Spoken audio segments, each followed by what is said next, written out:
So just recall what a vector is. Remember that a vector is a quantity that has both magnitude and direction.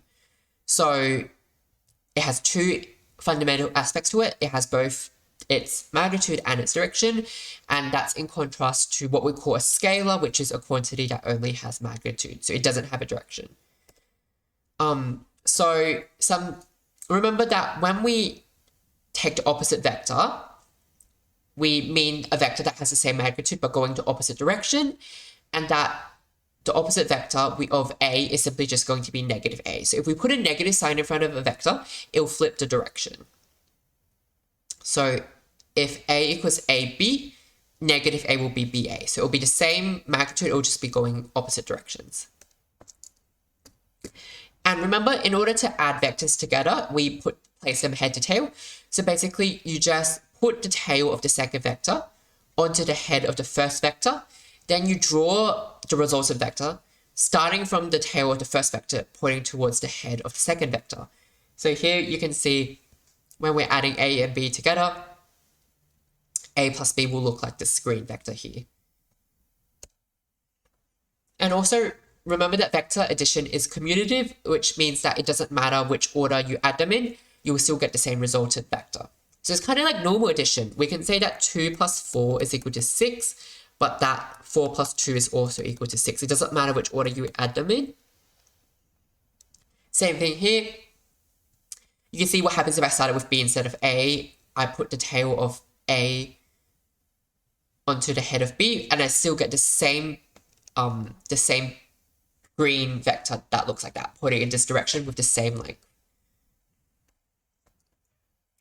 So vector subtraction, one way you can subtract them is you can actually draw the opposite vector of the vector being subtracted, and then you can add the two together like normal.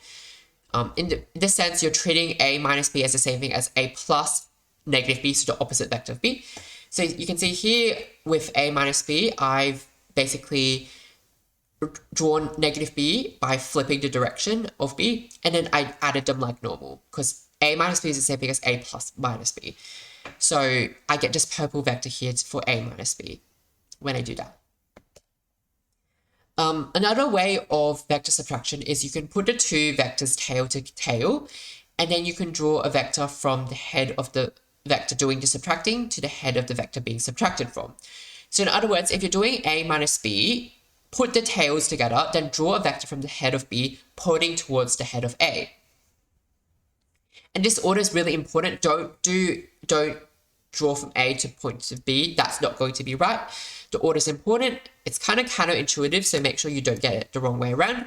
Another way to think about it is, in order to get A minus B, we get negative B, which looks like this,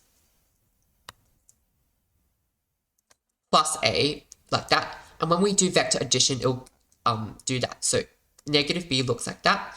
So negative B plus A gives you A minus B, like that. So therefore, when we have it like this, B and A, it will be a vector from the head of B to the head of A. So yeah, that order is important. So don't get it the wrong way around. And you can see both methods will work and give you the same result. So it doesn't matter which one you do. The second one's a bit faster, but if it's a bit, like if you're struggling with it, you can always use this first method as well.